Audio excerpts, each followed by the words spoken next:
तम्बाकू अवेयरनेस लोगों में क्रिएट कर रहे हैं। जैसे आप लोगों को पता ही है कि खुली सिगरेट कोई नहीं बेच सकता और बिना लाइसेंस के कोई सिगरेट नहीं बेच सकता। अगर ऐसा कोई पाया जाता है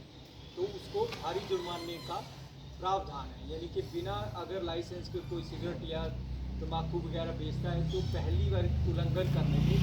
50,000 का जुर्माना है और दूसरी बार उल्लंघन करने पे 1 लाख का जुर्माना है। तो अगर ऐसा कोई बीड़ी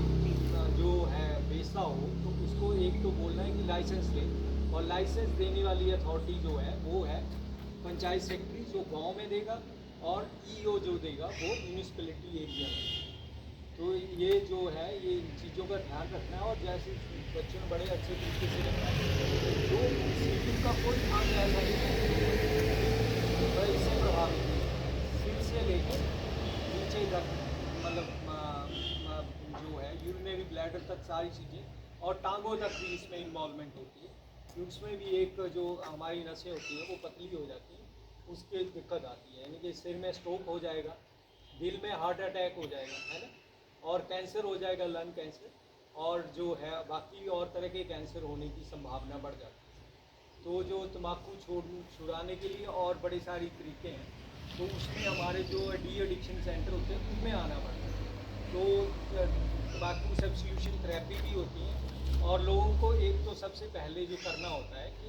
अब मन बनाना होता है कि हम तम्बाकू नहीं पिएंगे।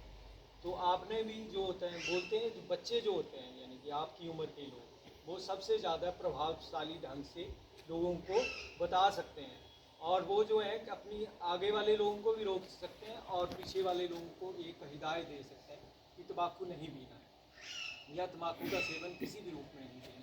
एक और जो तरीका है कि जो इलेक्ट्रॉनिक सिगरेट है जो वो बहुत प्रचारित हो रही है, तो इलेक्ट्रॉनिक सिगरेट को भी प्रयोग नहीं करना है, जो बैन है हमारे स्टेट में उसको नहीं ले सकते हैं। तो अगर ऐसा कोई मिलता है तो उसको बताना है। और जो और एक बात है कि जो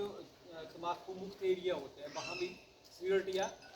स्मोक या नहीं कर सकता कोई, तो उसके लिए भी जुर्माने का प्रावधान है। तो 200 रुपये जुर्माना होता है अगर कोई जिस तरह बस स्टैंड वगैरह में स्मोकिंग करता है, बस के अंदर स्मोकिंग करता है, हॉस्पिटल के अंदर स्मोकिंग करता है, तो उसका चलान हो सकता है और 500 रुपये का जुर्माना हो सकता है। इसी के साथ अब हम रिक्वेस्ट करेंगे आपको कि आपने जाना है बड़े शांति तरीके से और